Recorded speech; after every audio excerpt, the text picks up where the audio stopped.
Week 11 in the National Football League was so much fun. Couple of overtime games. Started the week off with a great NFC West family business matchup. Ended the Sunday with a great AFC West family business matchup. And in between, we got some really fun games. Saw some ugly, Joe Burrow going down, and saw some great.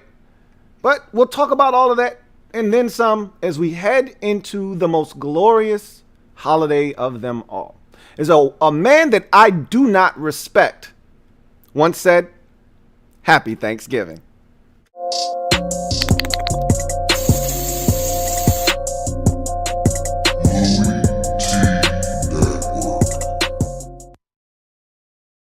Who else could it be but me, your man, Louie Tee? Welcome to the 115th installment of the Louie Tee Network Podcast. I, of course, am your set man, Louie Tee. Thank you for joining me here on this glorious Monday, heading into my bye week, and I cannot wait.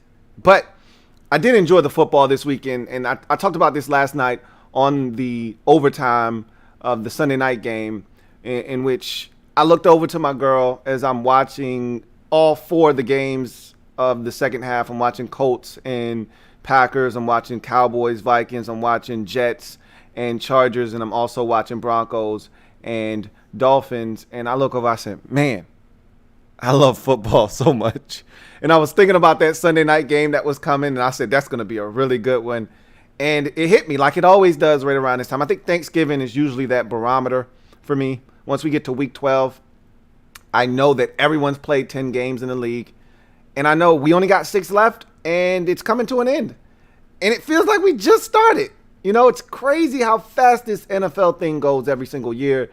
We love it so much, but it comes so fast, and it goes just as quick as it came. But I'm going to enjoy these final 6 weeks of the regular season. We still got one more game in week number 11 to wrap up the 11th week of the National Football League 2020 season. And then we'll get to week 12, quick turnaround. Thanksgiving Day, 3 games. We'll talk about that a little bit later on in the show. But let me give you a quick update on the COVID situation here at home. So I already told you that the young prince is fine. Had his test, came back negative. Everyone in the house is absolutely fine. No one's showing any symptoms, no low-grade fevers, anything like that. However, I'm still a little nervous. Because I want to go and have Thanksgiving with my family. But if I can't be sure that we are all good, then we can't go. I don't want to jeopardize anybody. And so we're going to try to have him tested once more just to be on the safe side. And I think what we're going to find is because if any of us have it, we all have it. I've already stressed this, before. Like, we're all around each other. Me and him are sharing straws. Me and his mom are swapping spit. So look, if one of us has it, we all got it. So I feel confident that we're all fine. I thank you for all of your prayers and well wishes. But I think we're fine. I think we're in the clear, but I just want to make sure that that is in fact the case before we do make that pilgrimage up north, or should I say down south. So I think we're going to get one more test done for him, and that will put us in the clear as we head to Thanksgiving. But again, I want to thank everyone for their well wishes and their prayers and their thoughts. But we're good over here. Hopefully you and your loved ones are absolutely the same. So before we get to the Gem Droppin Session, man, week 11 was bonkers. The good, the bad, the ugly. The good was just all of the competitive football that we saw. We saw a couple of overtime games.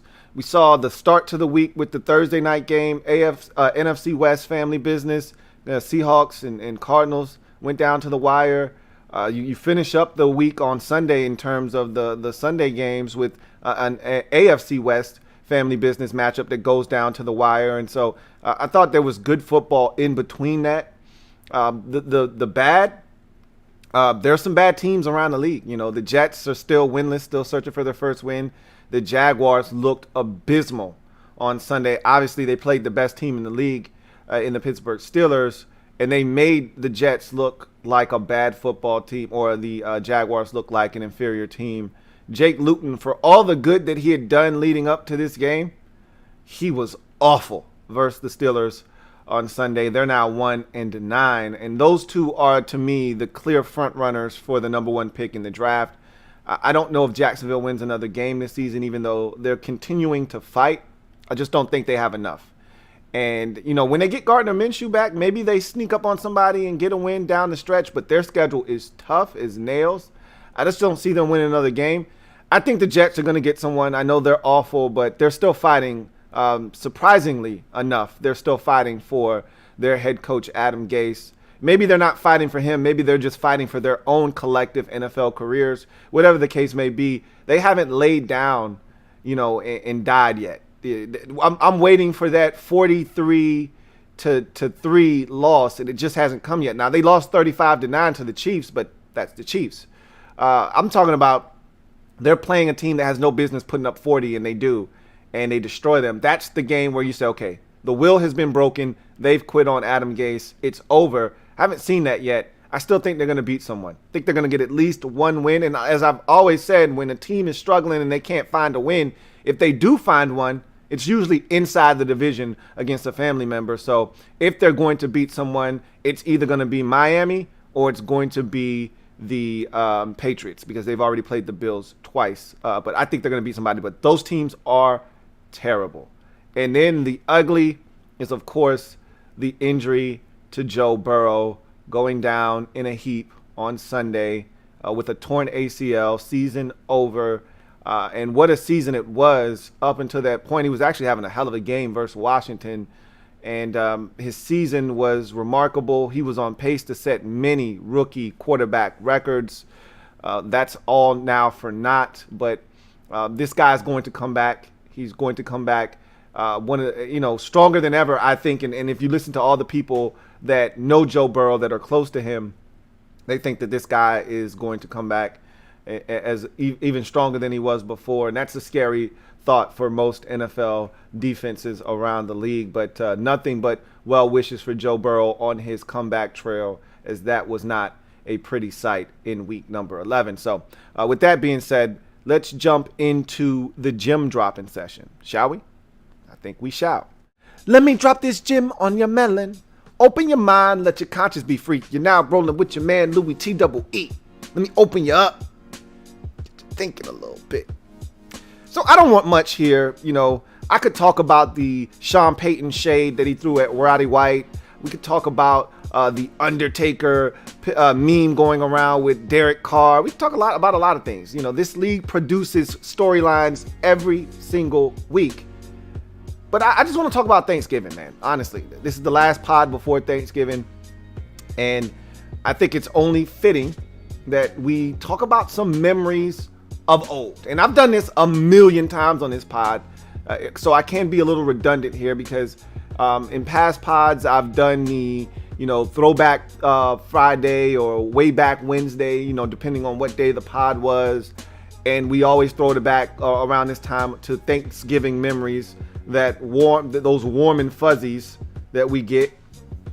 And I talk about the same memories because those are the ones that fill my heart.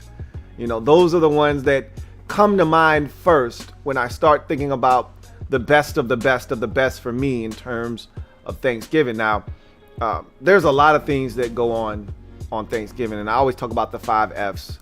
Food, family, faith, friends, football. You can put them in whatever order you like, but those are the 5 F's for me. And they always intertwine during this holiday. No other holiday brings that for me, where those 5 things intersect. This is the only one, and this is why it's the best for me. I don't normally get, these specials. Some people eat, Christmas dinner. That's never been my family. We don't do Christmas dinner. You don't necessarily get football on Christmas. You can, but more likely than not, you're getting basketball. I care less, honestly. It's cool, but I'm not really that involved. My team usually isn't good enough to be invited to Christmas basketball, so whatever. So I don't necessarily see any friends on Thanksgiving or on Christmas. I can, but it's not guaranteed like it is on Thanksgiving. And I see family, but not necessarily the family that I see on Thanksgiving. Again, it's just a different holiday. So Thanksgiving is the holiday that I enjoyed the most. It's the one that produces the fondest memories for me and has over the course of my life. And I think it will continue to do that. I'm hoping at least it will as we continue forward through this journey called life. And, football has always been a big part of that. My family is a massive football family. Everyone in the family, outside of my mom, she's a troll, is what my mom is. She's just a gigantic troll. Outside of my mom, everybody loves football. And so, it's a big part of what we do. It's a tradition for us to eat and sit around the television and watch football. And so, the games that stand out to me are the ones that I hold near and dear to my heart when we start talking about Thanksgiving that I'll never forget. And I remember watching them and how I felt watching them and the emotions that came then, and they all come rushing back as I talk about them every single time. And so, the first one for me, being a Washington fan, is always 2012. That's always the go-to Thanksgiving moment, because we've only beaten the Cowboys on Thanksgiving one time. So, not really much to choose from. But, that 2012 season was magical in itself. And to have that Robert Griffin III Thanksgiving performance. Now, they made us sweat for it like they always do. We jumped out on top of those boys big time in that game. I think it was something like 31-7 or something like that. And then they come roaring back. And it might have been like 28-3, I think it might have been, or something to that effect. We were dominating those boys. And they came roaring back. And I tell you, that first half was like straight out of a comic book, man. Everything that could go right did go right. You had the Pierre Garçon catch, like literally Robert Griffin III thread the needle on that Pierre Garçon throw. I still to this day don't know how he got it in there. Garçon snatches it out of the air and runs for a touchdown. I think that was the first touchdown of the game. Then you get the bomb to Aldrick Robinson, and that's when I started to smell myself. Now I'm running around the house, I'm dancing in my dad's face. Now, and look, we don't disrespect each other. The rivalry is a respectful one. But you add in some Thanksgiving food, a couple of adult beverages, and some points being scored at a high clip, shit starts to go south quickly, and I didn't know how to conduct myself. So I'm running around and I'm screaming, I'm dancing in his face, and he's just sitting back taking it. And then we get the Santana Moss spinaroo touchdown right in the corner. I mean, you can't throw a football any better than that one that Robert delivered to Santana Moss right there at the pylon, the front pylon on the right side of the end zone. Again, I remember this stuff like it was yesterday. And I'm thinking that was right before the half. I think we had just forced a turnover and scored again. And I'm like, this is the most fun I've ever had watching a game on Thanksgiving. And, I'm celebrating, I'm dancing, I'm singing, I'm making up songs and all kinds of nonsense. And then the second half happened. And then Tony Romo got on his horse, as he usually did. And he started to mount a comeback. And shit got tight in the fourth quarter. I think it was like, I think the score might have been like 28-20 or something like that. And your boy is on pins and needles over here. Your boy is over here on pins and needles, quiet as a damn mouse. My dad is now talking shit. And anybody that knows my family, we're a loud family. Like, we're the type of family that you hear two doors down. Your door is shut, our door is shut, but you still hear us because we're really loud. And so he's giving me the business. He's giving me work now. And what am I going to do? I just sit there and take it. So he is just lighting me up. The Cowboys are lighting us up. And it's a ball game. And it didn't feel like it was going to be that way earlier, but here we are. But we managed to hold on to the victory. And that's the one that always sticks out. And I'll take it a step further. That's when I realized we really got a shot to win this division. Because we had come off the bye and we had won some games. We went into the bye week at, I think we were 3-6 when we went into the bye. And, Robert made the declaration that he's trying to make the playoffs. Mike Shanahan had said, hey, looking to evaluate for next season. And Rob was like, forget about next season. I'm trying to win now. And we come out of the bye and we win. And then it was a quick turnaround to Dallas. And Dallas was the better team in my mind. And remember, everybody was struggling in the division that year. But still, I thought Dallas on paper was a better football team than us. And so we go to Dallas and we take it to them. And I think we came out of the bye and we smoked Philadelphia. I think we put up like 30 some odd points. And I was like, oh, okay, that's cool. But beating Dallas was like the confidence boost that we needed. And then it just kind of snowballed from there. And, the rest is history. Guys chimed in. Kirk Cousins had to step in for the remaining portion of the Baltimore game the following week against Cleveland. Smokes the Browns. Robert comes back next week against the Eagles on one leg, probably way too soon than he needed to. That was just his ego. Couldn't sit down and let Kirk handle it.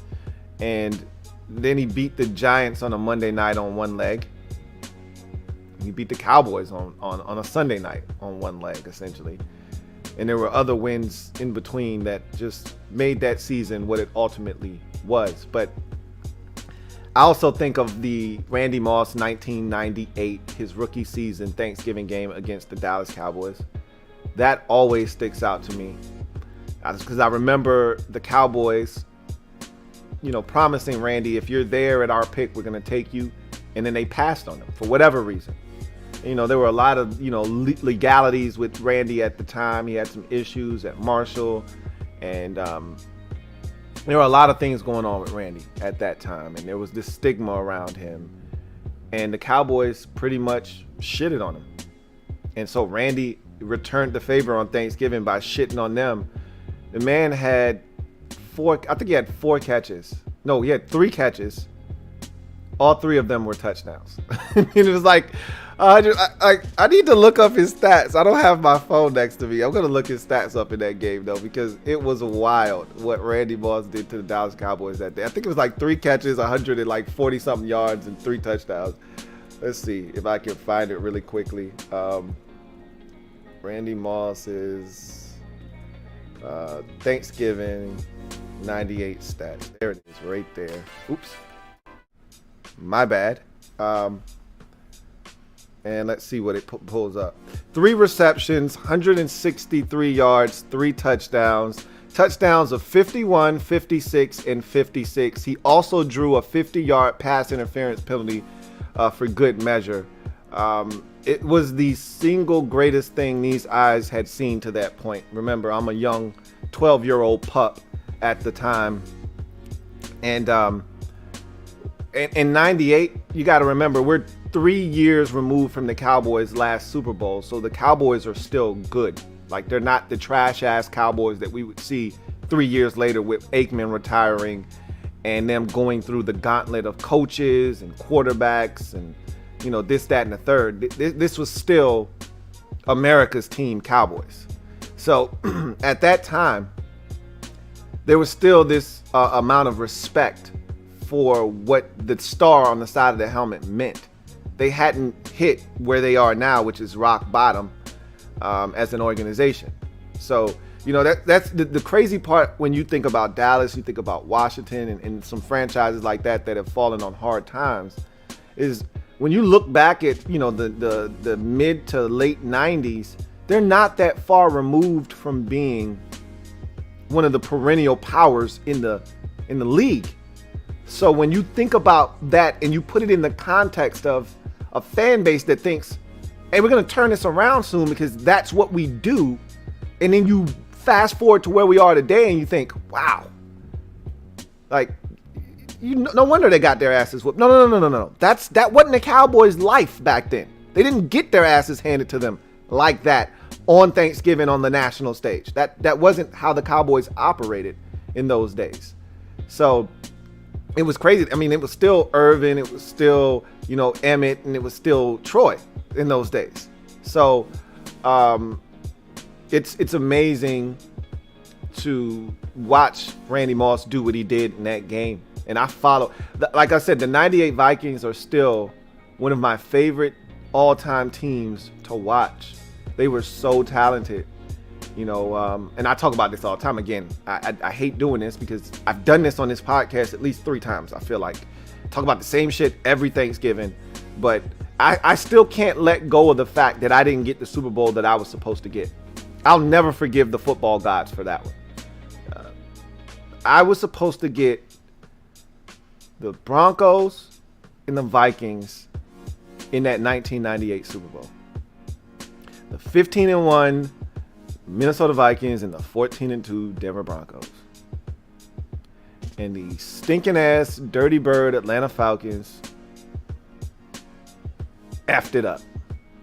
I have to let this go, but I'll never forgive Gary Anderson. Never. And he was one of the best field goal kickers in NFL history. I will never forgive him for that. All he had to do was make a chip shot field goal. Hadn't missed a kick all season. I digress. Still one of the greatest individual Thanksgiving performances these eyes have ever seen. Randy Moss on Thanksgiving, 1998 rookie season versus the Dallas Cowboys. So again, and if you want to go back a little bit further, you've got the game with Barry Sanders over I want to say it was the Bears. I think Barry sets, I forgot what record he set that day. He rushed for like 200 and something yards, I feel like. It might have been like 190 something. He had a monster day. But I felt like he set some kind of record in that game versus the Bears. I want to say it was back in like 97 or something like that. Might have even been 98. I think it was 97. But they carried him off the field on their shoulders. Man, Barry Sanders was good. Again, he's the reason I fell in love with this game the way that I have. Barry was one of a kind. Anyway, I digress. Let's move on to Slate Skatin. Go ahead and put your skates on and skate around this league real quick. And then we'll get to garbage time. And then we'll get out of here. All right. So week 11, I thought was an exceptional week. As I mentioned, we started off with Arizona at Seattle. And that was a tremendous game. Seahawks win that one 28-21. And I thought that set the tone for what was going to be a really good week of football. And it did not disappoint. Week 11 has delivered. Hopefully we get a gem to cap off week 11. We'll talk about that in garbage time. And I'll give you my prediction for that game. But right now, as we sit here, I am 8-5. So it was not a good week for the good guy. Some games didn't go in my favor that I needed. Most notably, the Green Bay game. I was really banking on that one. I had to get that one. I would have still had a chance at double digits. And that was the one that I, really was adamant about. And my man Cody was not. And I was like, Cody, you guys are going to win this game. And I felt confident about it. And I had every reason to. And they were proving me right for about 2.5 quarters maybe. And then the wheels fell off. Really, the wheels fell off in the second half. Started with the third quarter, but they were up big, so you felt like, yeah, there's a little bit of cushion. They're fine, but that was not the case at all. We'll get to that game a little bit later on, but when I look at my picks, I'm so proud of the Houston game because I told you guys the night that the Patriots won and Patriots fans were getting chesty. Hey, we're back. We're about to make some noise. And I was like, and I told everybody on that show that night, I said, this is cool. I'm still not impressed with New England, and I'm going to take it a step further. They're losing to Houston next week. I told you guys that on last Sunday, after they beat the Ravens in that monsoon. I said, they're losing to the Texans next week. Bank it. Guarantee it. I doubled down on it on Friday's pod. They delivered for me. And we'll start there, as a matter of fact. Texans, Patriots. Texans take care of business 27-20. Get to 3-7 on the season. Patriots drop to 4-6. All of those teams that were 4-5, that were surging, that were trying to coax everybody into thinking that they were going to do something like New England and Minnesota. I told you Minnesota was fraudulent. And I said, if you play a team with any kind of offense, I'm not impressed by your defense. The Bears just are so trifling on offense that they made your defense. I said, your defense was not good tonight. There were opportunities for the Bears to take advantage. They just stink, and their offensive play callers stink, and their head coach stinks. You got away with one. And you saw it. Their defense, not good. Not good at all, but we'll get there. Start with Houston, taking care of business over the Patriots. I thought, actually, first of all, a lot of people aren't paying attention to this because the Texans' record stinks. Deshaun Watson's having a fantastic season, though, in case you didn't know. Like, he's not throwing a bunch of interceptions. He's not doing a bunch of stupid stuff. They're just not able to play enough defense on a weekly basis to win. But he is giving this team a chance on a weekly basis with the way he's playing the quarterback position. And he was phenomenal in this game. He started out well. You know who had a really good game? And it's funny because me and Captain Spartan, I think we're talking about some of these UCF guys and how they haven't quite panned out. And I was like, well, it's too early on Gabe Davis, because he was saying Gabe Davis isn't good. And I was like, hold on. It's early on Gabe Davis. You're talking about a rookie here. And we were like 9 games into his career. Like, no, we're not going to do that. But, there were some other guys from UCF that hadn't necessarily panned out. One of them was Jordan Akins. And I'm like, I just thought he would be better. He was huge. This is the Jordan Akins that I thought we would get a lot sooner in Houston. He was massive in this game. And Watson made some really good throws. I mean, thread the needle over a defender, bullets. Just like, whoa, that's a hell of a throw. He was outstanding. Akins was outstanding. Cooks contributed. I thought Will Fuller. If the Texans don't re-sign him, to me, him and a lot of people are like, yeah, AJ Green's going to be, forget about AJ Green for a second. AJ Green's 600 years old, and he doesn't look like the same AJ Green, and maybe he just needs to change the scenery. And this is his first year back after not playing football for like a year and a half. So I get it. There's a little bit of a transition period of him getting his feet back under him and getting back to where he once was, but he's also getting older too. To me, Corey Davis and Will Fuller, the fifth, are your 2 best free agent wide receivers.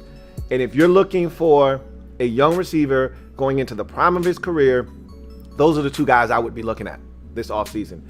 The Titans would be stupid to let Corey Davis walk out of their building. And I think the Texans would be equally as dumb to let him walk out of theirs, especially after not trading him this offseason or this trade deadline period. I think they would be foolish to just let him walk away.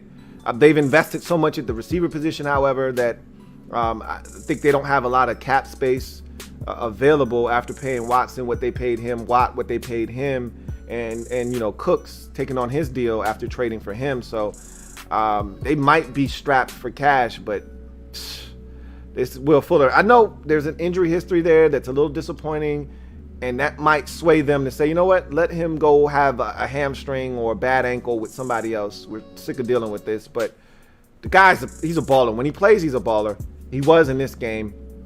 They were outstanding. So was Watson. He had a strong, touchdown run where he ran over 2 Patriot defenders to get into the end zone. He wanted this one, did Deshaun Watson. And when you look at it from the Patriots standpoint, their offense is just not good enough. Period. Like, if they can't run the football for 200 yards, they're gonna struggle. And Damiere Byrd was outstanding in this game. I'm gonna stop disrespecting Damiere Byrd. because he's continuing to make plays on a weekly basis. He was their best receiver in this game. He gave them a chance in this game, did Damiere Byrd. Had a long touchdown grab to bring them within striking distance in this football game. And I think the score at that time might have been, I think that cut it to a touchdown game.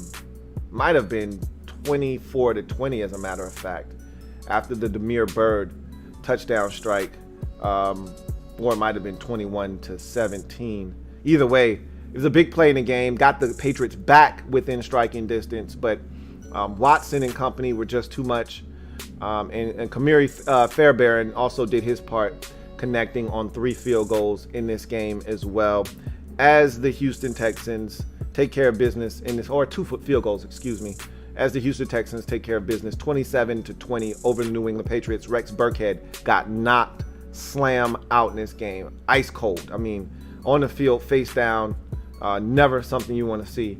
But outside of that, this Patriots team, they just don't have enough offensively, and that's going to catch up with you in the long run. If you're really deficient on one side of the ball, eventually it's going to catch up with you. It's the reason the Patriots are 4-6 right now, is they just don't have enough offensively.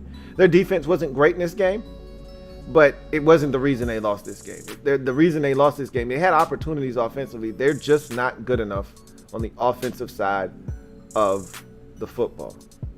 Period.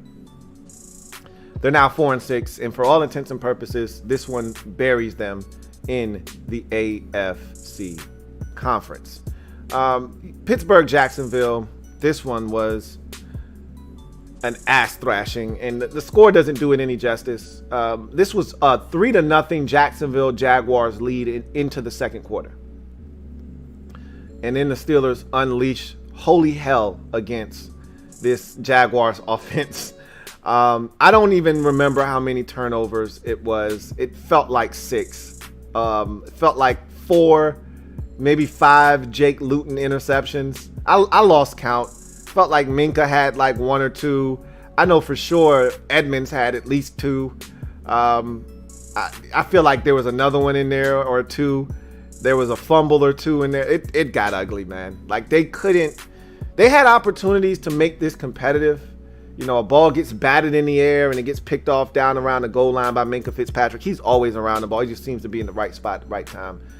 And then they just dominated from there. Ben was okay. Again, this offense just, something's off, man. Ben 27 to like 46, barely 50%. You know, he threw for like 4 touchdown passes though. Didn't throw a pick in this game, but it's just something about this offense. I'm just like, not really all that impressed. Like with all the turnovers and the inability of Jacksonville to really be competitive, this felt like a game that should have been 40-3, not 27-3. But hey, they're winning games. They're dominating the opposition from a defensive standpoint. And what more can I say? They're undefeated at 10-0, and they're the third 10-0 team that will play a game on Thanksgiving Day. The other 2 were the Houston Texans back in like 2005 and the Carolina Panthers back in 2015. So they join a very elite group as they will travel or be home, I should say, for the season finale in their rivalry with the Ravens, looking for the season sweep there Thanksgiving night. So that should be a good one as they take care of business 27-3 over the now 1-9 Jacksonville Jaguars. Excuse me. Another really disappointing outcome. Detroit Lions had a chance to get back to 500 for the second time this season. They had a chance to get back to 500 and they blew it. Actually, the third time they had a chance to get back to 500. They were 0-2 to start the season off and had a chance to get back to 500 after sneaking the Arizona Cardinals in Arizona, and they blew it. So then they had a chance to get back to 500 after. Well, matter of fact, they did get back to 500 at 3-3, I believe. Then they lost 2 in a row. Then they beat Washington, and they had a chance to get back to 500 again at 5-5. And this didn't go well at all. Carolina blanks the Lions 20-0. No Teddy Bridgewater in this game, no problem. PJ Walker off the bench was not great. Okay, as I mentioned last night, threw 2 interceptions in the end zone, but he did enough in this game to move the offense. They did a really good job, did Joe Brady, of just getting the ball in the playmakers' hands. Like, look, PJ Walker is PJ Walker. We're not going to ask him to do too much. Let's just get the football in the hands of guys that we know are dynamic, that can make plays, and they can do the rest. And no Christian McCaffrey, no Teddy Bridgewater, no problem. Don't worry about it. We're good. Defense dominated Detroit. As I mentioned last night, Detroit was without just about every playmaker that you could think of outside of TJ Hawkinson and Marvin Jones. There was no Kenny Golladay. There was no Danny Amendola. There was no DeAndre Swift. The running game was non-existent in this game. And it left Matthew Stafford, essentially, who was banged up coming into the game, if you recall. He had a hand injury, but he toughed through it to play. He was left to fend for himself offensively. They were in 3rd and longs constantly in this game. They were 3 of 15 on 3rd downs in the game. They struggled all day long to sustain any kind of offense. They could never get into any kind of offensive rhythm. They did have the one double pass that they completed for a touchdown. Would have changed that game dramatically, would have given them a shot. I think the score might have been either 14 or 17-0 at the time, and it would have been a touchdown. And you know, still a lot of time left in that game. If they get that score, put some game pressure on Carolina, maybe the outcome is different, but they had a legal formation on that play, and that was pretty much all she wrote. The Panthers dominate this game, blank the Detroit Lions 20-0. That was not pretty. And again, for a lot of those Lions fans that want Matt Patricia out, these are the types of games that are going to get him fired right here. You can't have this kind of performance this late in the season against a 3-win team. I don't care, without their starting quarterback, I may add. I don't care how many of your guys are down. Your starting quarterback played. You can't have this kind of performance. And I think Matt Patricia's, he's on borrowed time. And maybe even GM Bob Quinn as well. I think those guys could be on borrowed time in Detroit. These kinds of performances, they're not tolerable.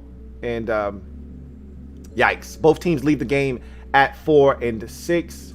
Neither have playoff aspirations at this point, although neither are actually dead completely in the NFC conference. Neither of these teams are any good, or are good enough, I should say, to make it to the postseason, and neither will make it to the postseason. Tennessee at Baltimore. These are 2 teams that probably will make it to the postseason. Now, I don't know about Baltimore. They've been struggling here recently, and if the playoffs started today, they would be on the outside looking in after a 30-24 loss at home in overtime to the Tennessee Titans, who are now 7-3. And remain tied atop the AFC South Division with the Indianapolis Colts, who we'll talk about a little bit later on. But this was a back and forth affair. The Titans had every opportunity to bury the Titans in this game, and offensively, they just couldn't do it. And that's the biggest problem right now, is they just aren't good enough offensively for whatever reason. And, you know, I'm running from the narrative of, you know, Lamar Jackson can't throw the football. I'm running from that narrative because I think it's a little bit more than that. They still are one of the best rushing teams in all of football. Part of that is due to Lamar Jackson's ability to use his legs to hurt the defense. But at some point, you've got to, and he made some throws in this game, but he also missed some throws in this game. And at some point, you got to be able to hurt teams with your arm. And I think they can do a better job of scheming it up. They've got so much talent. It's no excuse for, you know, the lack of weaponry or the lack of synchronicity between Lamar Jackson and the passing game.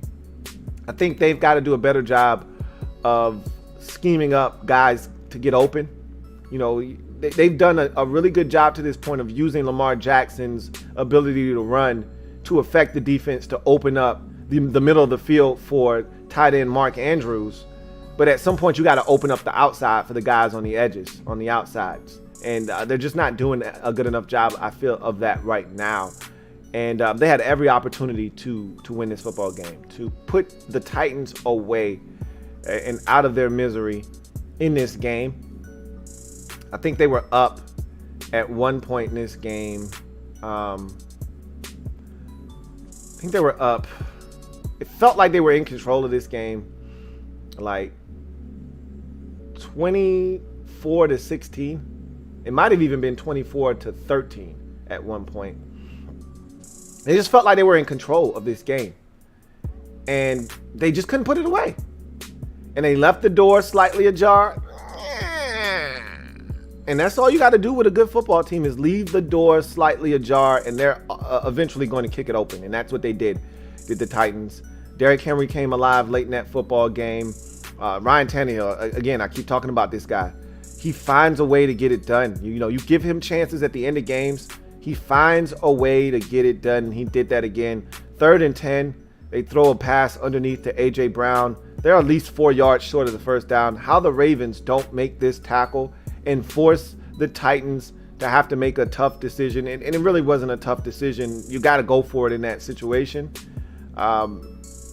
How they don't, I think, matter of fact, I think the score was 21-13, because we didn't get tied at 24 until the end of the regulation when Tucker hit the field goal. So I think it was 21-10, I think, at one point in the game. They were up, was Baltimore, and it felt like they were going to run away. It might have been 21-13, but I just felt like they were in control of the game, and then they just couldn't put it away. And Tannehill completes that 6-yard pass to A.J. Brown, way short of the first down. And, in that situation, you got 2 downs to get 10 yards. So you get 6 there, it's 4th and 4, and you see if you can't convert that. I don't know how the hell A.J. Brown is able to run through 3 Raven defenders to get additional 2 yards to make it 4th and 2. And then all of a sudden, here comes the cavalry, and like 2 offensive linemen pick him up and the other 4 Ravens that were trying to tackle him and carry them into the end zone. And it's just like that. It's 21-16 at that time. I felt like it was a tough decision because there was enough time for the Titans to kick a field goal, cut it to 21-19, and then get the football back after getting a stop, if they could get a stop, and kick the game-winning field goal. But do you really want to put the game on the right foot of Stephen Gostkowski at this point? Absolutely not. So I think they would have gone for it, but that decision at that point was made for them. After scoring a touchdown to go up 22-21, they go for 2 to take a 3-point lead. They get it on a beautiful read option keep by Tannehill, and all of a sudden, you're the Ravens. You've dominated this game, or at least you've been ahead for much of this football game, and now you're trailing at the most crucial juncture. And Jackson takes them right down the field, and they got a shot to get in the end zone. They're not able to do it, and so they got to settle for a Justin Tucker field goal. They win the toss, and I'm thinking they got to at least come away with a field goal here. You know what I'm starting to feel like too? Unless you're playing in a game like the Raiders-Chiefs game last night, where the first team to get the ball in overtime is probably going to win because the opposing defense just can't stop the other offense. That's how it felt in that game. If that game went to overtime, the first team with the ball was going to win. I feel like outside of games like that, the team that wins the toss and gets the football, I feel like you're at a disadvantage. Because if you don't score on that opening possession, a touchdown that is, more likely than not, you're going to lose the game. Because that other team is going to get the football. All they need is a field goal at that point. Whereas on that opening possession, a field goal is cool, but it doesn't guarantee you anything. So I'm starting to feel like getting the ball first in overtime, not really the thing to do. Even though you want your offense to have a chance to have it first, because if they can score a touchdown, they win. And we saw in both overtime games, the team that possessed the ball first ultimately lost the game. Ravens get the football first. They had an abysmal drive. They actually go backwards. They punt the football to Tennessee. The Titans get it. And at the point where they got into field goal range, I'm like, all right, just make Stephen Gostkowski have to make a field goal. And then they let Derrick Henry rip off like a 29-yard game-winning touchdown run. I was like, you got to be effing kidding me. And the Ravens are in trouble, man. Now they're 6-4. And again, as I mentioned, if the playoffs started today, they wouldn't be in it. And I look at their schedule. It's a doable schedule, but they might lose to Pittsburgh on Thanksgiving. That would drop them to 6-5. That puts them in a tough spot where you're like, hey, you pretty much got to run the damn table at this point. The remaining of 5 games of your schedule. You got to run the table to really put yourself in a position, because when you look at the AFC playoff picture, it might take 11 to get you in. Like 10 might not be enough. When you look at the AFC South, you can have 2 teams with, 10 or 11 wins in that division. When you look at the AFC West, you could have 2 teams with 11 wins there. The Raiders, their schedule isn't all that tough. They got Indy left, and that's about it. There's some games in there that if they don't play their best, they could lose, but they got a doable schedule to the Raiders. And then you look at the AFC East. I really think it's just Buffalo. Honestly, I don't think the Dolphins are going to do much of anything. But, I still don't believe in the Browns. But it's interesting to see how this thing shapes up, because your little funky 10-6 might not be good enough. In a normal year, 10-6 good enough to get you in. 10-6 might not be good enough this year. Big win for the Titans, though. I tried to dismiss them, and I thought they were a good team coming into this game. I just didn't think they were going to be good enough to beat Baltimore. And for 3.5 quarters, they weren't. Really, 3 3/4 quarters, they weren't. But they found a way to take the lead late, and they found a way after not holding on to that lead at the end of regulation to win it in overtime. And there's something about this Tennessee Titans team, man. They're tough. They're gritty. And they just find ways. That run game is something else. King Henry, he's something else. And Tannehill's a great compliment. And they got receivers. Corey Davis was outstanding in this game. A.J. Brown was good. There's something about this Titans team, man. They're a tough team. They get it done. They're now 7-3 atop that division, tied with Indianapolis. And the Ravens are now 6-4. The division is out of question for the Ravens now at this point. They're in 3rd place. Never thought I would say that. They're in 3rd place in the AFC North, behind the Steelers and now the Browns, who are 7-3. Speaking of the Browns, they get it done at home, 22-17 over the Philadelphia Eagles. This was an ugly game. It was a slop fest. 4 turnovers total between the 2 teams. Rain coming down in buckets throughout the course of this football game. It was wet. It was nasty. I'm so glad we don't have to see another Cleveland home game for the next 2-3 weeks, because they've been at home the last 3 weeks and the weather has just been dreadful all 3 games. But it's benefited them because they've won 2 out of 3 of those contests, including this one versus Philadelphia.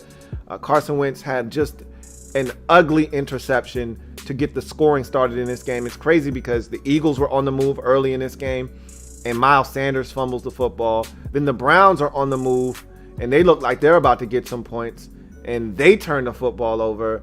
And so it was just, they thought they scored on a Kareem Hunt 4th down run.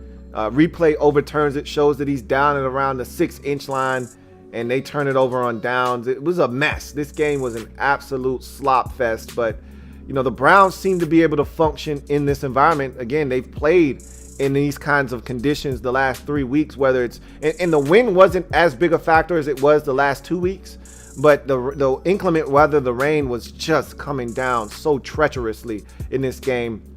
But when you can run the ball the way that they did, Nick Chubb, another 100-yard performance. You're not telling me anything. If he doesn't miss those 3 or 4 games in the middle of the season, he's right up there with Henry and Dalvin Cook for the lead in the rushing title this year, because this guy, it's a walking 100-yard rushing machine. He did it again, and including like a 54-yard run where he runs over an Eagles defender, stiff arms another one, and takes off down the sidelines, down inside the 5-yard line, and that sets up a Kareem Hunt touchdown. So he was extraordinary in this game. Again, was Nick Chubb. And then, speaking of extraordinary, I told anybody out there, if you had the cap space, and that was going to be the big deterrent there, but if you had the cap space, Olivier Vernon, if he's healthy, go get him.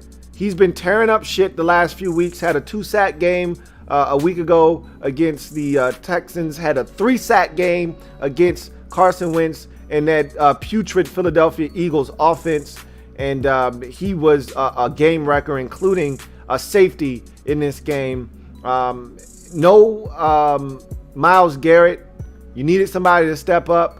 Claiborne stepped up with 2 sacks, and so did Olivier Vernon, who had 3 in the game. And I think they ultimately came away with like 6 or 7 sacks of Wentz, which is commonplace for him because he holds on to the football too damn long. But at the end of the day, they get the win 22-17. It wasn't pretty, but it was gritty, and most importantly, it's a dub, and it improves their record to 7-3. And now they're in second place in the AFC North division. Again, they're not catching Pittsburgh. No one in that division is catching the Steelers at this point, but they're trying to improve playoff positioning right now. The Browns are holding on to the 6th seed in the AFC playoffs. If it were to start today, they would be your 6th seed heading to Buffalo in Wild Card Weekend. So right now, when you look at the way things are shaping up in the AFC, the Browns look to be a figure. Whether they make the postseason or not, they figure into this equation somehow, some way. You know, if they don't get in, they're going to be there to the brutal end of this thing. I thought they would fall off the table by now. I thought they would have, started to lose some games, but that run game is keeping them afloat. They've had some really bad weather games. We'll see if they can function in actual, real, normal conditions where I think other teams may be able to take advantage of them. I still worry about their lack of speed, but I'll tell you, Hodge at the receiver position stepped up in this game. He was massive. We'll see if he continues to step up, because without Odell Beckham, I still think there's a lack of a deep threat. And without that deep threat and being able to stretch the football field vertically, I think teams are just going to play the run. And that's what I would do if I'm playing the Browns right now, is I'd force Baker Mayfield to beat me, and I don't think he can. But they get it done 22-10. They're now 7-3, are the Cleveland Browns. Meanwhile, the Philadelphia Eagles dropped to 3-6-1. And now, pending the outcome of Thursday's game, they're going to be out of first place for the first time in about a month, are the Eagles. They had a chance to really run away with this division and hide. If they would have beaten the Eagles coming off that bye, beat the Giants coming out of that bye, get to 4 wins, and then they had a chance to go to Cleveland and win, they could have really put this division away.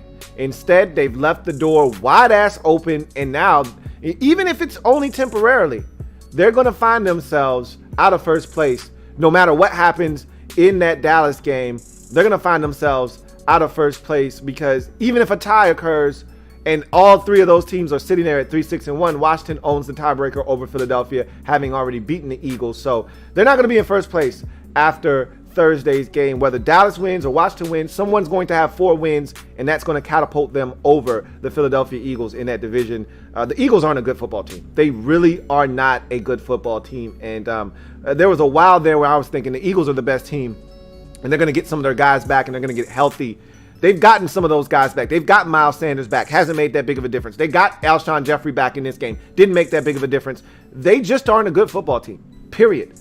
And so, it's amazing. I still can't tell you who's going to win that division in the NFC East, but I don't think it's going to be the Philadelphia Eagles. They've got a tough schedule coming up, and I just don't see a team that's worthy of a postseason spot. Atlanta at New Orleans. This was a funny game because the Falcons went into the bye winners of 3 out of 4. Could have easily been 4 in a row and could have been sitting there at 4-5 with a chance to get back to 500 if not for the debacle versus the Detroit Lions. But they're playing good football. They're feeling good about themselves. New Orleans suffers an injury to quarterback Drew Brees a week ago, and you're thinking, okay, they're in some kind of trouble here. Taysom Hill was named the starter, and you're like, whoa, how's this going to go? I disrespected him, said he can't throw the football. He's not accurate. And, I wasn't the only one that thought that this was going to end up being a win for the Atlanta Falcons. I didn't pick the Atlanta Falcons. I said, I trust Sean Payton to scheme it up and find ways to get Taysom Hill into some comfortable situations, whether he's using his legs, using his arm. They're the better team. defensively, they'll figure some things out. They'll force some turnovers, and Taysom Hill would do enough, and they'll win the game. That's the way I thought, but I said it's not going to be pretty. And for the first half of this game, it wasn't. It was 9-3, but I'm going to tell you right now, after, watching this game, and I watched it live, that 9-3 deficit at halftime was not the fault of Taysom Hill. You had some drops in the game that would have kept drives alive and would have put the Saints in better scoring position. You had a missed field goal from Will Lutz. There was some struggles there, and those struggles weren't all the fault of Taysom Hill. And so I thought he was actually more accurate than I thought he was going to be with the football. He was decisive in his decision making. The ball came out quick once he saw what he needed to see. It was impressive. And when he needed to use his legs, he did. He didn't put the ball in harm's way that often in this football game, and it was actually impressive. In the second half, total domination by the Saints. They scored 21 unanswered points in the second half. The Falcons don't sniff the scoreboard in the second half of this game. The defense really dominated Matt Ryan and company. Julio Jones got injured, was in and out of the lineup dealing with a hamstring injury.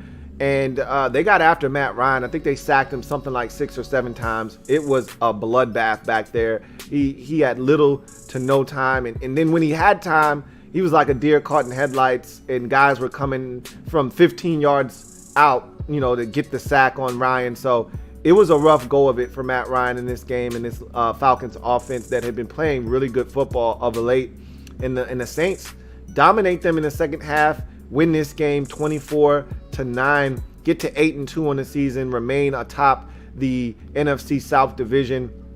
And Sean Payton had some fun at the end of the game, retweeting a tweet from Roddy White that essentially said that the Falcons were going to destroy the Saints and that they were looking like a snack because they were starting Taysom Hill at quarterback, and pretty much disrespecting Taysom Hill and Sean Payton and the New Orleans Saints offense. And Sean Payton retweeted that, and boy, I tell you, man, the shade is real with Sean Payton, man. He doesn't let shit go, boy. I tell you that much. And there's no love lost between the Saints and the Falcons. I think in that division, that's the most spirited rivalry there is Saints Falcons, and another chapter added to that with the 24-9 win for the Saints over the Falcons, as the Falcons dropped to 3-7 and the Saints improved to 8-2. Cincinnati at Washington. Big game for Washington because a win meant that Thanksgiving game versus Dallas could be for first place. And so they needed to find a way to take care of business. I thought they were going to win the game. I thought it was going to be more of a shootout. This was actually more of a defensive struggle, especially for the first half, where teams actually moved the ball. Specifically, Cincinnati moved the football. They just had little to show for it. Their kicker, Randy Bullock, missed a chip shot field goal from about 37 yards out. Excuse me. And that killed one drive. The Bengals decided to go for it on 4th and goal from about their 3. And Chase Young was able to stop that with a vicious hit of Joe Burrow at the goal line, forcing a fumble that Washington would recover in the end zone for a touchback. So that stopped that drive that was very productive. And so, the score ended up being 9-7 at half. The Bengals were ahead, but they had their opportunities and they just didn't take advantage. The Washington defense definitely was a bend but don't break operation on Sunday in the first half. But as normal, per usual, they pick it up in the second half. They're one of the best defensive teams in the third quarter. Only have allowed 1 touchdown. That was last week to the Detroit Lions in the third quarter. Only allowed 13 total points in the third quarter this entire season. So we're accustomed to watching this team, for some reason, make adjustments, come out, play better, more sound football defensively, and the offense usually picks it up, and they did in the second half. Unfortunately, it came at the expense of Joe Burrow. After a 3-and-out, Washington got the football, moved it a little bit, ended up having to punt, pinned the Bengals at their own 2-yard line. On a 3rd and long, Joe Burrow attempts a deep pass down the right sideline. It's knocked away by Darby, who had an outstanding day. Ronald Darby was tremendous in this game. And he gets rolled into as his leg is extended. It's a gruesome scene. Luckily enough, it wasn't as, dramatic as the Alex Smith injury, but it was a torn ACL. His season is done. He was carted off the field. It was a moment that you could tell took the energy, and no fans there, obviously, but it took all the wind out of the Bengals' sails. And it even took a little bit of the wind out of Washington's sails initially. It was a punt. They had to refocus because you got to remember, Terry McLaurin, Dwayne Haskins, Chase Young, all of these guys played with Joe Burrow. All of these guys went to Ohio State together. So it was a little bit of a somber moment, but Washington had to take advantage of the field position that they were going to get. That drive started in Bengals plus territory. I believe actually our punt returner didn't go and get the damn ball. So it started right outside of Bengals territory. But quickly Washington was able to get into Bengals territory and ultimately get into the end zone, take the lead, one that they would not relinquish the remainder of the game. They would go on to dominate the second half, sacking backup quarterback Ryan Finley something like 5 or 6 times. Their offense couldn't get on track with him at quarterback, and they knew it. Washington knew it. They kind of took their foot off the gas pedal offensively and really just kind of coasted and said, as long as we don't turn it over and make any mistakes, they're not going to be able to do anything. And they were right, as Washington gets the 20-9 victory over the Bengals, improving to 3-7 and setting up a 3-7 showdown of epic proportions on Thanksgiving Day. As for the Bengals, they're now 2-6-1, and it just sucks because if you're a Bengals fan, you got nothing left this season. This feels like 2 years ago when you were watching Jeff Driscoll finish up your season and there was nothing there to watch. It's a shame. It just sucks. It just really does. For a football fan that enjoyed watching Joe Burrow like myself, it sucks. And for Bengals fans, that's really unfortunate. And you hope for a speedy recovery, and you hope that this guy comes back stronger and better than ever. Jets at the Chargers. This was my survivor pick of the week. It went exactly the way that I thought it would, although there was a bit of an ominous start as the Jets block a Chargers punt. And that's part of the reason the Chargers are 3-7. They just don't do the little things correctly. They've had at least 3 or 4 punts blocked this season. They've missed countless field goals and extra points. They just struggle on special teams. That's been an Achilles heel. I'm watching them against the Raiders a couple of weeks ago. KJ Hill muffs a punt. Like, their special teams has been anemic, and it's been a detriment to this team all season long, and it reared its ugly head again in this game, getting a punt block that led directly to 7 points by the Jets to get the scoring started in this game at 7-0 as second-year defensive tackle Quinnen Williams fell on it, and then Frank Gore, Forever Frank, got some good gains in there, and it was capped off by LaMichael Pirine for a touchdown. 7-0 Jets, but it's 6. Excuse me, their kicker in this is why they're 0-10 or 0-10. Their kicker misses the extra point, and instead of it being 7-0, it's 6-0. And from that point forward, the Chargers then took over this game. Justin Herbert was ridiculous in this game. A couple of touchdown throws that were just rockets, just laser shots. I mean, just beams where you're like, whoa. This guy is ridiculous. And with Joe Burrow now out, is there anybody else that you think is going to win Rookie of the Year? I love Justin Jefferson just as much as the next man.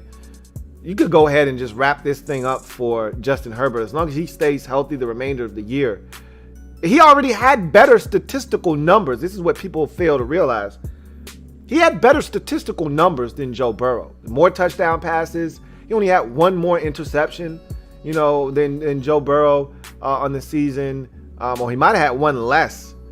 He was playing ridiculously well. And it's unfortunate because I've said this on the rookie wall countless times. The wins don't necessarily reflect just how good he's been playing this season.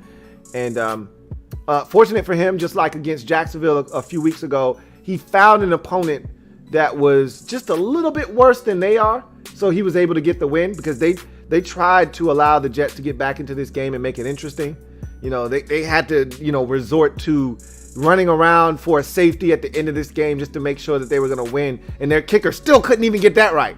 He was supposed to run zigzag in the end zone and run out the clock. And the idiot ran to the back of the end zone and cowered and let the Jets push him out of bounds with 2 seconds left. Like, the Chargers are just, they're the Chargers. They won the game. They're 3-7, but they're the Chargers. Speaking of, being the Chargers, the Jets are the Jets. I'll give you a great example. They're up 6-0. They force a fumble of Keenan Allen at the 2-yard line. He gets tackled. Ball comes out before his elbow hits the ground. Jets recover. And you're like, man, dodge the bullet there. They've got all the momentum early. They're up 6-0. They forced 2 turnovers or a block punt and a turnover now. They got all the momentum. Very first snap after the fumble, Joe Flacco throws a pick 6.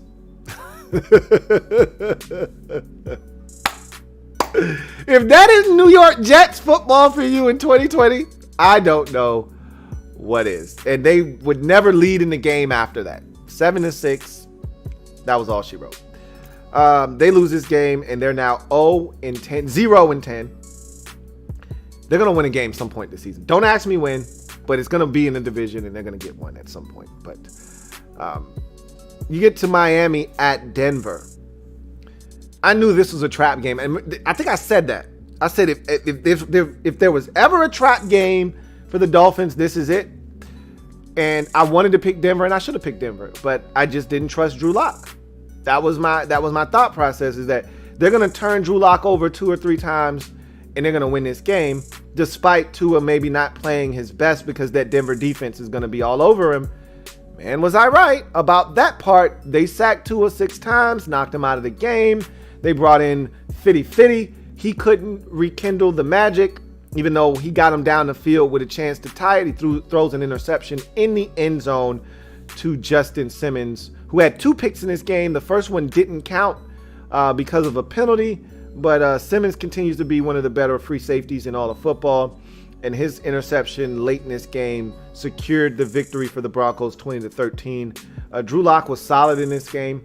I did throw the interception early to Xavier Howard that set up the first points of the game for the Dolphins.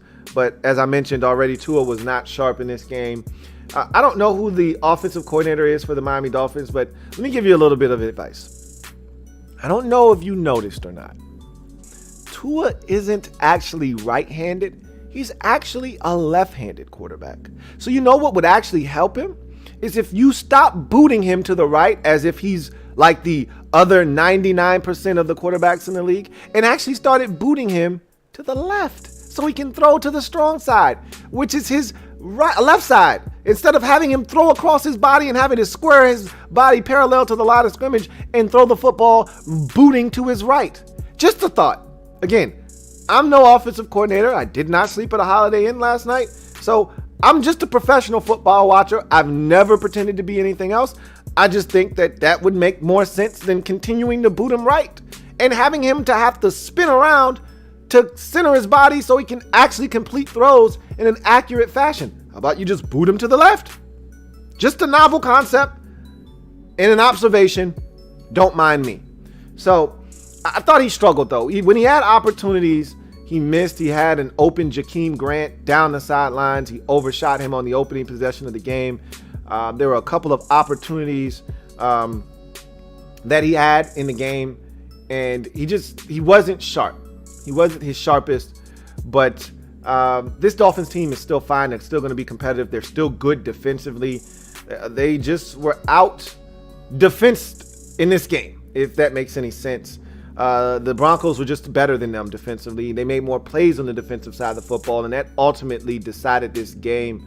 I thought the Broncos had some good performances from both of their running backs, and Phillip Lindsay and Melvin Gordon III. Noah Fant had a solid performance, and they got a little something out of KJ Hamler and Tim Patrick as well. And I thought Drew Lock was solid. They don't need Drew Lock to be an all-world quarterback. They just need him to not turn it over right now. I think that's the best thing for him. If he could just take care of the football, this defense is going to give them a chance most weeks. And so if he could just take care of the football, they'll have chances. He did that in this game. except for the one interception, as I mentioned, and they come away with the 20-13 victory over the Dolphins, snapping that 5-game winning streak that the Dolphins were on and knocking them to 6-4 and out of the playoff picture for now. Now, they're still in the hunt, but they're not one of the 7 teams in the postseason if it were to start today. The Denver Broncos are now 4-6 on the season, and I think Vic Fangio is doing a good enough job to save his job as of right now. Speaking, when you look at it, the context of all the injuries that they've sustained, they could have quit on him. They haven't. I think that means something. We'll see if it's enough to save his job or not. Dallas Cowboys at the Minnesota Vikings. For some, this was a very shocking outcome. For me, it really wasn't. And I just didn't know. If I knew what Andy Dalton I was getting, I would have picked Dallas in this game, because I told you after Monday night's performance, and there were a bunch of excited Vikings fans, and they started drinking the Kool-Aid that the Monday night crew was serving up. Hey, look at their schedule. They could easily get to 7-5. And, when you look at the schedule, and if you're playing a schedule game, this is why you don't play the schedule game. But if you were looking at the schedule, Dallas, I think, Jacksonville's on the schedule. They were winnable games. You look at that schedule, you say, why can't they win all 3 of these games? But I said, look, don't overlook Dallas. If Andy Dalton's back, and this is the thing that everybody kept forgetting. In the haste of this whole Dallas debacle over the last month, where they just been trifling, and Andy was a part of that. The Monday night game against the Cardinals, the following week versus Washington for the first quarter, 2 quarters and a half. He was a part of the mess, But Andy Dalton is a professional quarterback. That's why the Cowboys went out and got him, and that's why he's the best backup quarterback in the league. There's a debate to be had between him and Ryan Fitzpatrick, but he's a competent backup quarterback. He can get it done. They've got enough talent around him. They've got enough skill guys at the receiver position, at the tight end position, and even at the running back position. They've got weapons. So if Andy can just come back and play the kind of football that they know he's capable of playing, this is a dangerous Dallas Cowboys football team. And I wasn't sure if we were going to get that, though. Andy was coming off of a serious, hellified concussion, and he had contracted COVID-19. So there was a lot going on with Andy Dalton, and I didn't know how he was going to function. Well, he came out and he played well, and the guys around him played well. And the biggest thing here was Dalvin Cook didn't run roughshod over this defense. That had to happen for them to win. I kept saying this Vikings offense right now is predicated on Dalvin Cook going for $150 plus. If he doesn't do that, the chances of them winning are slim and none, because so much of what they do is based off of his run and the play action that then follows. They got those opportunities down the field. Kirk didn't really miss them. He hit, but they still needed that one big Dalvin Cook run, that 147 yarder for a touchdown, or the 152 yarder down to the 3. They didn't get that in this game, and so Kirk had to do a little bit more. But also, this Vikings defense that I told you I wasn't sold on, wasn't getting any pressure on the quarterback. And I said, if the Bears had any offensive backbone, they would have been able to win that game. You saw it from the Cowboys, and you knew when that game got down the stretch, the Vikings, when they took the lead in the third quarter, I said, okay, they got a chance to run away from the Cowboys. This is a Cowboys team lacking confidence. You need to step on their throats right now. They had a chance to do that in the game. I think the score was 21-17, because I think the score, it was 21-16. And because the score was 16-9 at halftime. And I think they ended up scoring a touchdown. The one-handed grab by Adam Thielen gave them a 16? I'm trying to think. What did that make the score? Did they go for 2? I'm trying to think. I don't recall how they got to 20.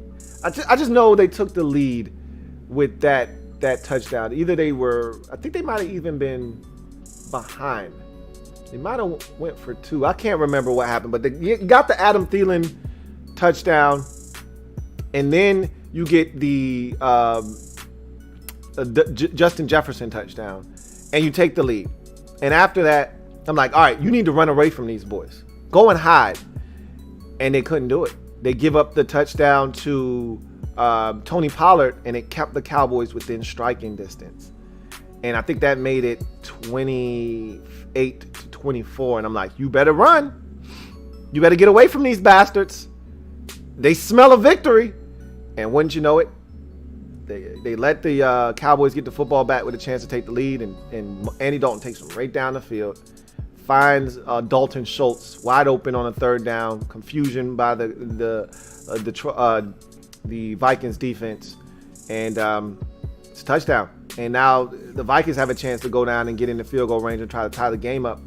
And they're unable to convert on the fourth down themselves. And just like that, what felt like this renaissance and, oh my God, could they make it 4 straight and get back to 500? Nope. This defense is just not good enough. And that was really the story of this game.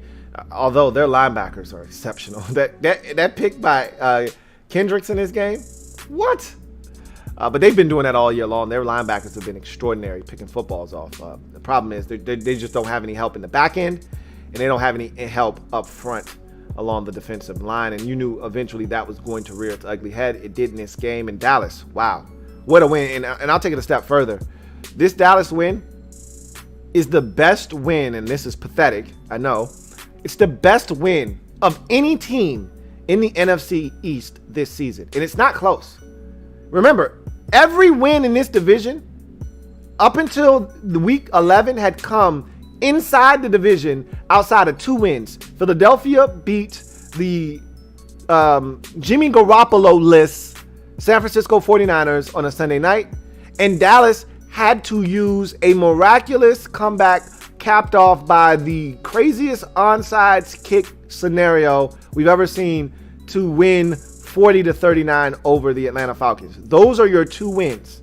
Neither of those teams are over 500, by the way.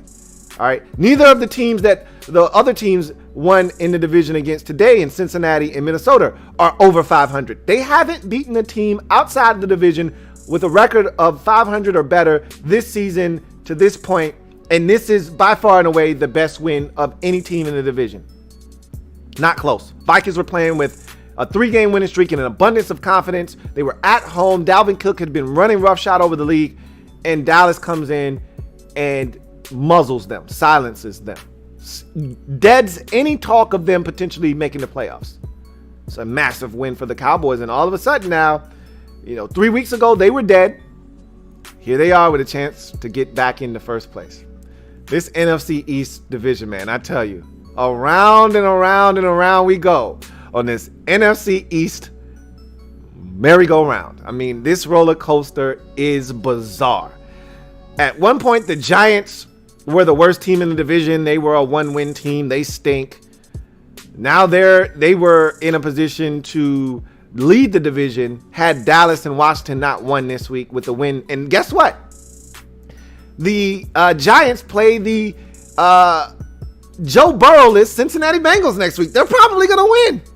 I mean, this division is crazy right now. Are you kidding me? 3-7. Somebody's going to be 4-7 after Thanksgiving and be in sole possession of first place in the NFC East division. Green Bay at Indianapolis.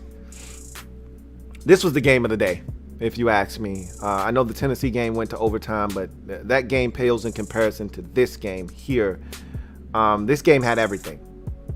Big leads, momentum swings, come from behind, overtime, big gaff, game winner. Like, this game had everything that you could imagine. So you start this game off 21-7. The Green Bay Packers jump out to a quick lead, and it was fueled by mistakes by the Indianapolis Colts. Turnovers and mistakes made by them that really prompted, because Green Bay had mistakes of their own. It was crazy. There was a lot of mistakes early in this game. It was a sloppy start. Green Bay had 2 mistakes. Aaron Rodgers threw an interception. All right. And then he fumbled a snap. And so the Colts had every opportunity to really get off to a fast start. And they had mistakes of their own. They had turnovers. And so it allowed Green Bay to not only weather the early storm, because the Colts jumped out to a 7-0 lead after one of those turnovers. It not only allowed Green Bay to weather the storm, it allowed Green Bay to overcome and take a lead, and then go out and get up 21-7, and then take the lead 28-14 at half. And I didn't necessarily love the pass interference call. I understood it. He was grabbing the jersey. I didn't necessarily love it. That set up the final touchdown of the half for the Packers to go up 28-14. At that point, I'm sitting pretty. I'm thinking, I told Cody's ass. I told him. I can't wait to say, I told you so, Cody. And then the second half happened. And it's like Green Bay just forgot how to get off the field on third downs. And it started with the opening possession of the third quarter, in which they allowed the Colts to get a field goal, cut the lead to 11 at 28-17. That's a great stop, though. You gave up some yards. They got in the field goal range. Great stop. And so it's 28-17. And then you get the Packers going 3-and-out. And I'm like, come on. And I thought that was the beginning of some problems. So the Packers started the half off with the football, had a chance to do something. And they had a 3rd and 1, and they decided to throw it. Not going to happen. So they had to punt. The Colts get the field goal. The Packers get the football back. They decide on a 3rd and 1 again that they're going to throw it. And once again, they failed. So now they've got to turn the ball back over to the Colts. And this time the Colts go the length of the field, score the touchdown, tack on the 2-point conversion. Now it's 28-25. The ensuing kickoff, there's a fumble, and actually, you get another Packers 3-and-out. They get the football back in great field position. They get a field goal, and now the ensuing kickoff, you get the fumble by Shepard on the kickoff. They kick a field goal to take the lead 31-28, and at that point, I'm thinking they're gonna lose this game. Unless they can get something going. And there was a possession in there where they had an opportunity to get something going, and they weren't able to get it done. So, and it was another 3rd and 1, and I think they ran it again, threw it again. And Green Bay needed a stop, or the game was over. And they didn't get the stop. They run a pick play for Nyheim Hines. They throw a slant. He catches it, runs 14 yards. I'm like, oh, the game's over.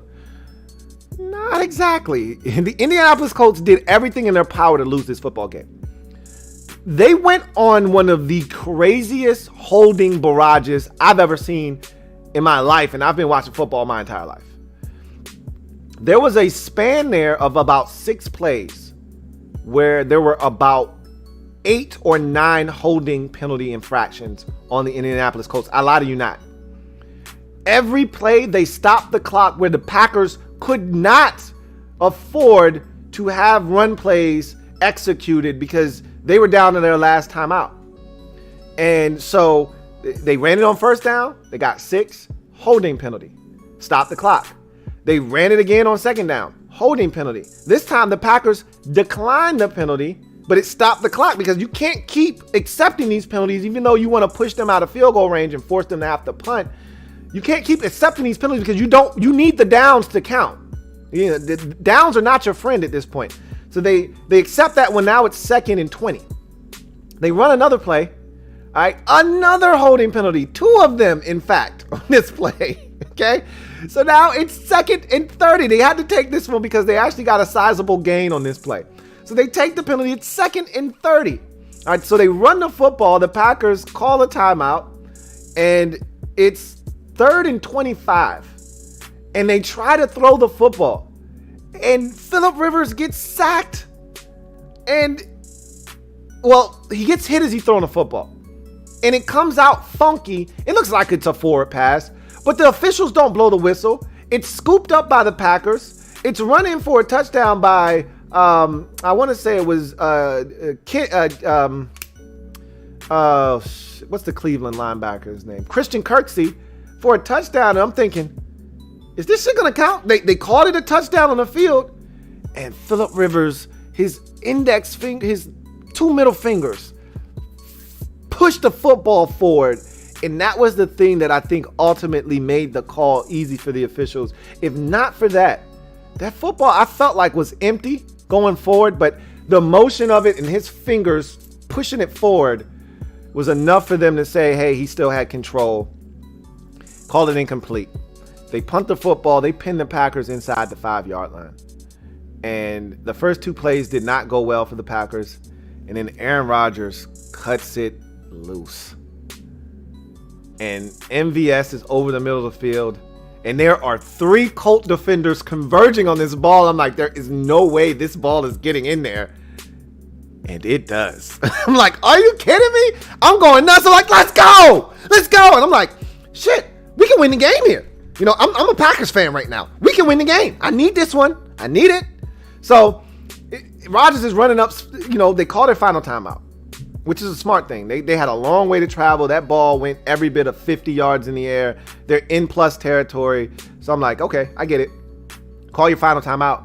They complete a in cut to Devontae Adams, and they went up and spiked it. I was like, nah, you don't got to spike it. There's like 50-something seconds left. They spike it with like 48 seconds. Like, you don't have to spike this. But they do. That's fine because the next play, they get another Devontae Adams in cut. This one, a bigger one than the last one. Now they're inside the Colts 20-yard line. I'm like, don't spike it. There's like 34 seconds. Go up there and, you know, tell everybody what's good.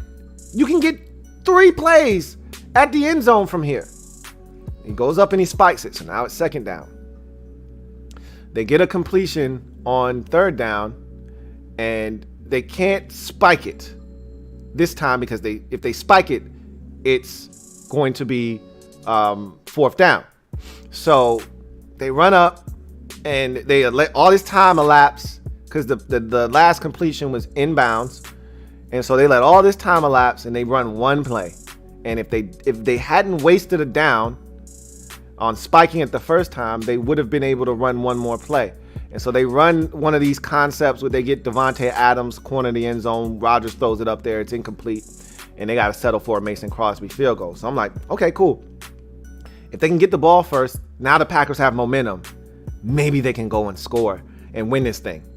And when you know it, they win the toss, get the football, and Rodgers completes his first pass. And it's like an 8-yard gain. And I'm like, yeah, they about to do these boys. Let's go, man. Let's go. And then they throw a swing screen to goddamn MVS. And the Colts, awesome rookie safety, Julian Blackman comes up, hits him. He's got the ball all willy-nilly in the wrong arm. He doesn't have the pressure points, locking the ball in. And the ball comes squirting out into the air. There's nothing but Colt defenders around. And they recover it. And they're already in field goal range at the time of the recovery. I said, to hell with this. I'm going upstairs to get my son a bath. I don't have time for this shit. I was pissed. And, of course, they knock home the game-winning field goal. And the Indianapolis Colts come all the way back from a 14-point deficit to win this game 34-31. Dramatic game. Ebbs and flows were crazy. This felt like a playoff game. It really did. The intensity of this game was through the roof.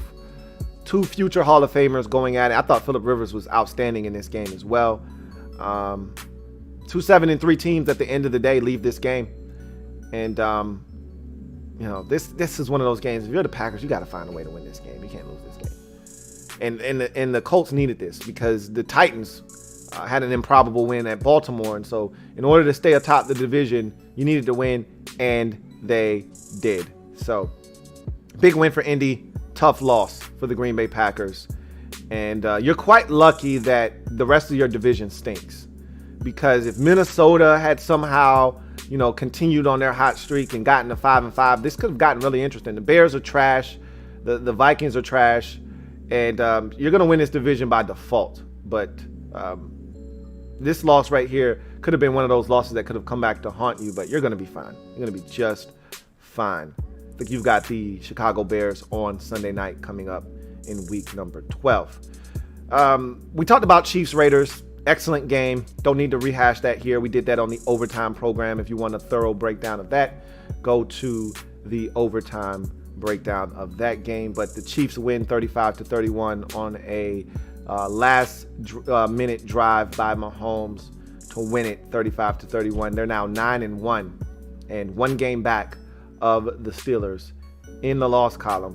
One game back, I should say, in the loss and win column of the number one seed in the AFC playoffs. Raiders dropped to 6-4 and are clinging to the number 7 seed in the AFC playoff picture. So let's go to our final segment, garbage time. So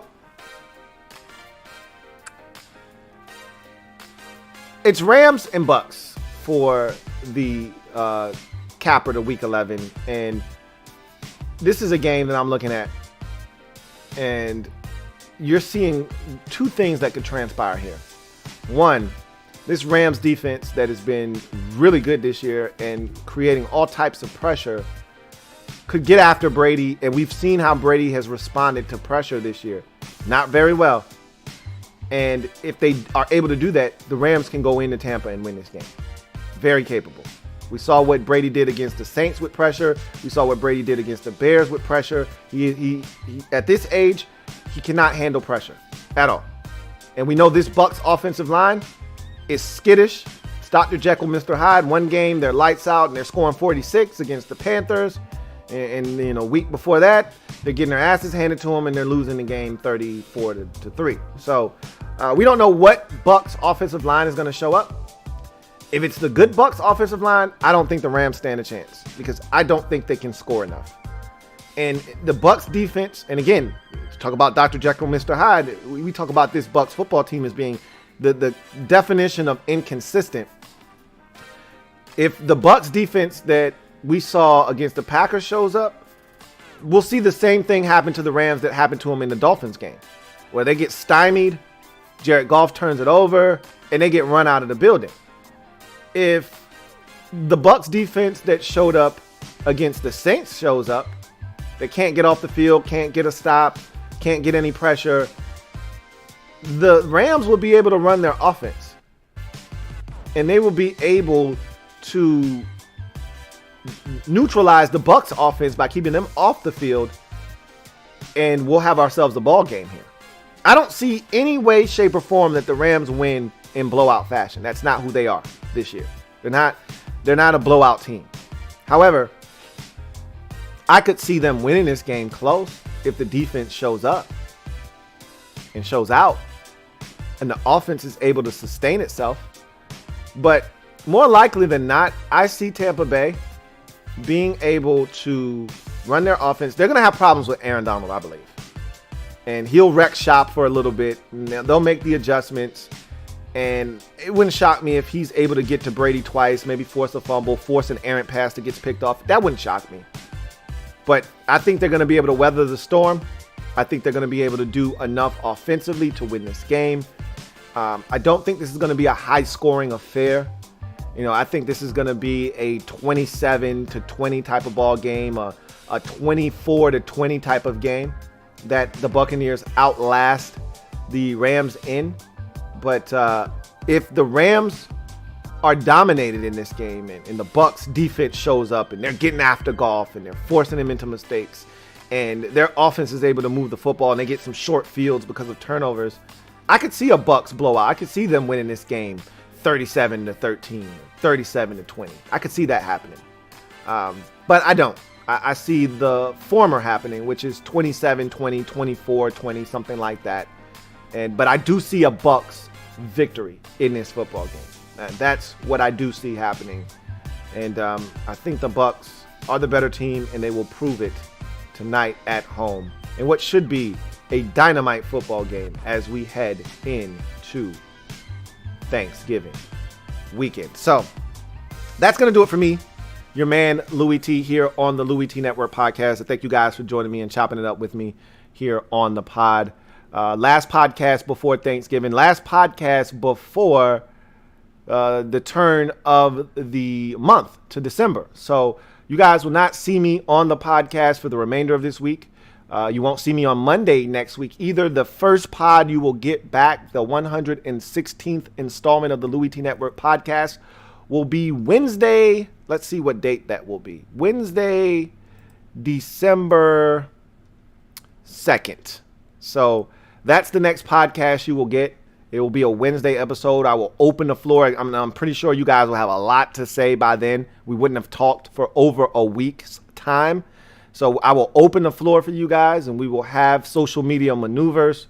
I will take your comments. We'll chop it up and catch up on good times. You know, I'll find out how your Thanksgiving went. I'll tell you how mine's went. Hopefully it goes well with a Washington win. Nothing goes better with great food and family and friends than a Washington win on Thanksgiving. So hopefully I'll be able to wash down all the food and adult beverages with a Washington win. And hopefully I won't have upset stomach because we lost. But we'll see what happens.